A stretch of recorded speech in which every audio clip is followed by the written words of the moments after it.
warahmatullahi wabarakatuh. Perkenalkan, saya Dira Nurmalinda dengan NIM 12110324420 dari jurusan Manajemen Pendidikan Islam kelas 2A, Fakultas Tarbiyah dan Keguruan.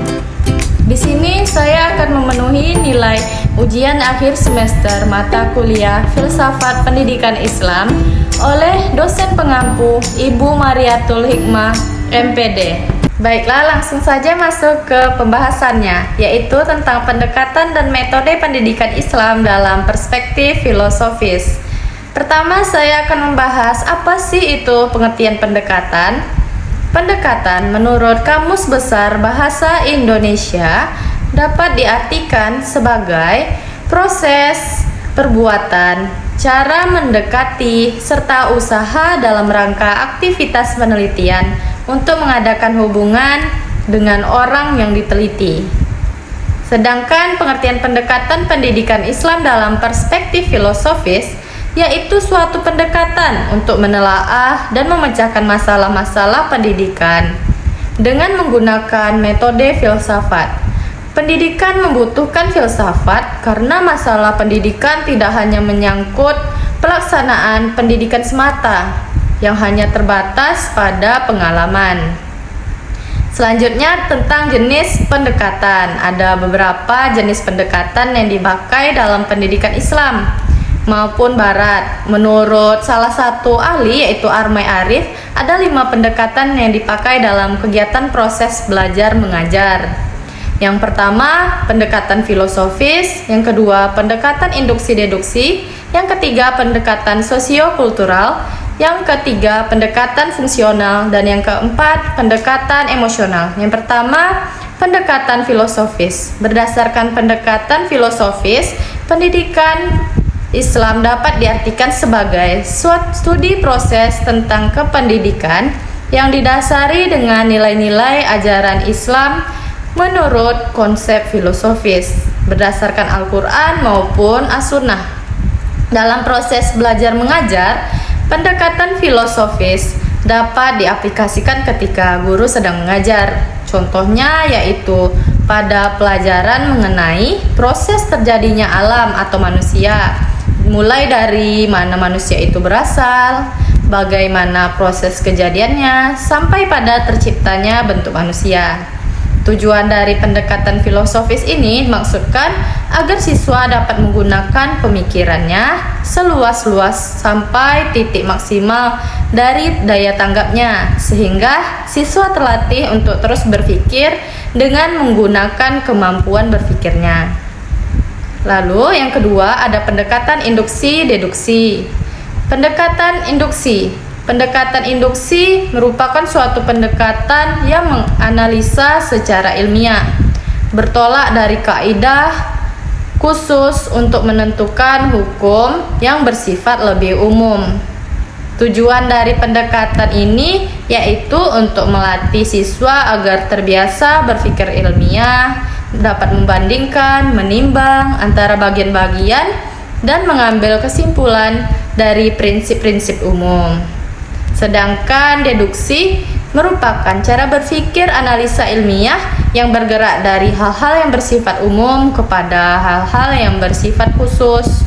Tujuan dari pendekatan ini hampir sama dengan induksi. Yang membedakannya terletak pada sifat kekhususan dan keumumannya saja, dan sama-sama membimbing siswa agar dapat mengambil kesimpulan dari berbagai persoalan analisis yang ada.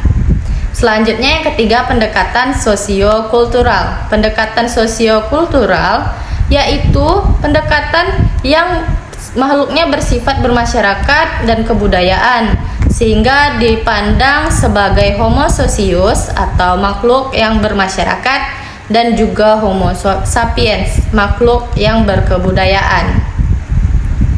Kemudian pendekatan ini sangat efektif dalam membentuk sifat kebersamaan siswa dalam lingkungannya, baik di sekolah maupun juga masyarakat, karena manusia itu di samping sebagai makhluk individu juga sebagai makhluk sosial. Karena manusia tidak dapat hidup sendiri, terpisah dari manusia yang lain. Manusia membutuhkan pertolongan orang lain juga. Lalu yang keempat, pendekatan fungsional. Pendekatan fungsional dalam kaitannya dengan pendidikan Islam merupakan penyajian materi pendidikan Islam dengan penekanan pada segi kemanfaatannya bagi siswa dalam kehidupan sehari-hari. Harus disadari sepenuhnya bahwa materi pelajaran yang disampaikan kepada anak didik tidak hanya sekedar untuk memajukan aspek kognitifnya saja, tetapi juga untuk kelangsungan hidupnya di masa mendatang. Nah, yang terakhir ada pendekatan emosional. Pendekatan emosional adalah usaha untuk mengunggah perasaan atau menarik emosi siswa dalam hal meyakini, memahami, dan juga menghayati ajaran agamanya. Contoh, seorang anak didik akan tersentuh perasaannya ketika melihat maupun mendengar saudaranya khusus yang sebaya dengannya yang sedang mendapat musibah, contohnya kecelakaan. Indikasi dari kesedihan itu ia bisa menangis atau merasa kehilangan karena saudaranya yang sedang mendapat musibah tersebut tidak bisa lagi bermain bersamanya seperti biasa. Selanjutnya, saya akan membahas tentang metode pendidikan Islam dalam perspektif filosofis. Kira-kira pertama apa itu ya pengertian metode? Kata metode atau metoda berasal dari bahasa Yunani. Secara etimologi, kata metode berasal dari dua kata, yaitu meta dan juga hodos. Meta berarti melalui atau melewati, dan hodos berarti jalan atau cara yang harus dilalui untuk mencapai tujuan tertentu. Jadi metode merupakan suatu jalan yang dilalui untuk mencapai suatu tujuan. Metode pendidikan merupakan salah satu aspek pembahasan yang digunakan sebagai alat untuk menyajikan bahan pelajaran yang dapat menunjang keberhasilan suatu ilmu pengetahuan yang disampaikan. Ada beberapa jenis metode dalam pendidikan Islam. Berikut beberapa metode yang digunakan. Pertama, metode ceramah. Metode ceramah ialah suatu metode dengan cara memberikan penjelasan kepada siswanya dalam bentuk lisan maupun tulisan pada waktu dan tempat yang tertentu. Metode ini juga sering digunakan oleh sejumlah guru maupun instruktur. Yang kedua, ada metode diskusi. Metode diskusi merupakan suatu metode dengan cara memberikan suatu permasalahan kepada peserta didik untuk dipecahkan dan masing-masing memberikan argumentasinya untuk memperkuat dan mempertahankan pendapat yang dikemukakan. Dan yang ketiga, ada metode demonstrasi. Metode demonstrasi adalah metode mengajar dengan cara memperlihatkan atau memperagakan suatu kegiatan dengan menggunakan alat atau media pembelajaran sehingga mudah dipahami oleh peserta didik bagaimana proses tersebut berjalan. Metode ini juga sangat tepat untuk mengetahui sampai mana kemampuan peserta didik. Lalu yang keempat, ada metode penugasan. Suatu metode yang menyajikan bahan pelajaran di mana seorang guru memberikan sejumlah tugas untuk dikerjakan oleh peserta didiknya, kemudian mereka disuruh untuk mempertanggungjawabkan hasil dari yang mereka kerjakan. Ada yang kelima, metode sosiodrama. Suatu cara mengajar dengan cara pementasan atau semacam drama sandiwara yang diperankan oleh sejumlah siswa dengan menggunakan naskah yang telah disiapkan terlebih dahulu. Yang keenam, ada metode latihan, yaitu suatu cara mengajar yang digunakan dengan cara memberikan latihan yang diberikan guru kepada siswanya agar pengetahuan dan kecakapan tertentu dapat menjadi atau dapat dikuasai oleh siswa. Yang ketujuh, metode proyek. Metode ini dilakukan untuk memberikan bermacam-macam permasalahan dan anak didik bersama-sama dapat menghadapi masalah tersebut, kemudian memecahkannya secara bersama-sama dengan mengikuti langkah-langkah secara ilmiah, logis, dan juga sistematis. Nah, yang saya sebutkan tadi merupakan metode yang dipakai dalam pendidikan Islam. Masih banyak lagi metode yang masih dipakai dalam pendidikan Islam.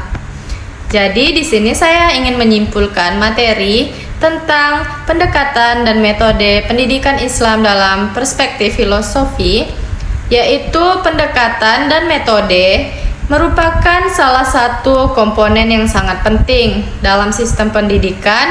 Sebaik apapun materi ajar yang telah disiapkan atau direncanakan, tanpa pendekatan dan metode yang baik dan tepat, maka proses pembelajaran itu bisa saja gagal dalam mencapai tujuannya. Oleh karena itu, kemampuan pendidik dalam memilih dan menerapkan pendekatan dan juga metode sangatlah menentukan. Sekian video saya tentang materi pendekatan dan metode pendidikan Islam dalam perspektif filosofi. Akhir kata saya ucapkan wassalamualaikum warahmatullahi wabarakatuh dan terima kasih.